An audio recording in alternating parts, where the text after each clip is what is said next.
May bida. May kontrabida. May nagpapatawa. May iyakan. May love story. Sayawan. At pati na rin bakbakan. Kung tutuusin, halos walang pinagkaiba sa mga telenovela o pelikula na atin nang nakasanayan. Ito ang komedya, ang pinakamatandang uri ng teatro sa Pilipinas. Pinakilala noong 16th century, hango ito sa pambansang teatro ng mga Espanyol. Kwento ng buhay ng mga santo o labanan ng Moro at Kristiyano ang kadalasan laman ng komedya. Obviously, theater was employed by the Spanish friars to teach, the Christian religion and to convert the natives to the new religion. So, when the Moors are defeated, they're given two options. One, you get baptized, or two, you get massacred. So, of course, they all get baptized. Hindi raw maganda ang naging impluensya ng komedya nung araw. So, ito yung root ng divisiveness natin. Yung where Christians grow up not having seen a Moro and yet sa isip niya masama ang lahat ng Moro. Saan ang galing yun, di ba? It comes from the komedya. Pero di nagtagal, nagbago din daw ang anyo ng komedya. Naging kasangkapan ito ng revolusyon laban sa Kastila. The censorship was very, very, very strong. So you couldn't say things directly, So Baltasar created both a theater of protest and literature of protest by employing what was current at the time, actually referring to conditions of the Philippines under Spanish colonial rule. Dahan-dahang bumaksak ang telon sa komedya bago matapos ang 1800s nang dumami ang mga Pilipinong nakapag-aral. Maraming productions na talagang napaka-ignorant. Ignorant in terms of, sabi nga nila, tutugtog ng kundiman sa halls of Venice. They have no sense of geography.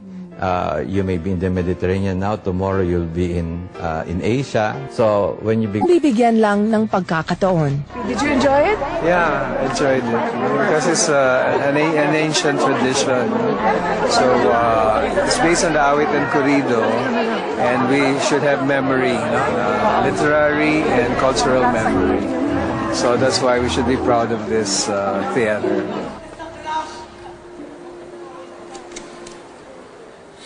Pero higit sa pagbibigay ng aliw, marami daw mapupulot na aral ang modernong mundo sa sinaunang uri ng sining. Meron ka ba natutunan sa komedya?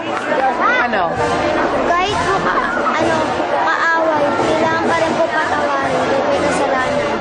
Yung peace na pinopromote niya sa atin, yung during, syempre, this time, yung unity, lalo na nag-undergo ng crisis yung country. So, dapat, all the more na kailangan i-promote yung unity between Filipinos. Diba, magkakaroon ng investigation ng ombudsman.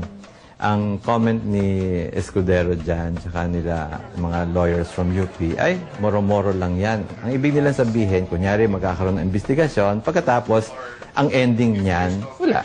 Tapos din, wala rin mangyayari, di ba? They will cover it up. Kasi, ang traditional moro-moro at Zarzuela, ganun. Like for example, the Moros and the Cristianos mag-aaway, anong ending? Alam mo na ending. Di ba? Talo lahat ng Moro, hindi pwedeng manalo ang Moro.